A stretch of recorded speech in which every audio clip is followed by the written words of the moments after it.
নমস্কাৰ অসম জয় অসম অমৰনাথ ইয়াত্ৰাৰ 6টা বজাত ওলাইছো এতিয়া আমি প্ৰায় 8 কিলোমিটাৰ আহিছো আৰু প্ৰায় 8 কিলোমিটাৰ হলে আৰু 27 কিলোমিটাৰ বাকি আছে এয়া দেখক কাশ্মীৰ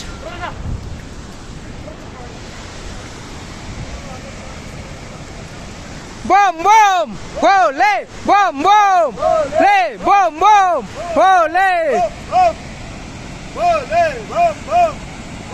দেখো কিমান স্পিডত পানী আহিছে ওপৰৰ পৰা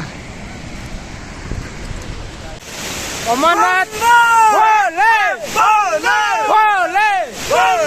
হোলে হোলে অমৰনাথ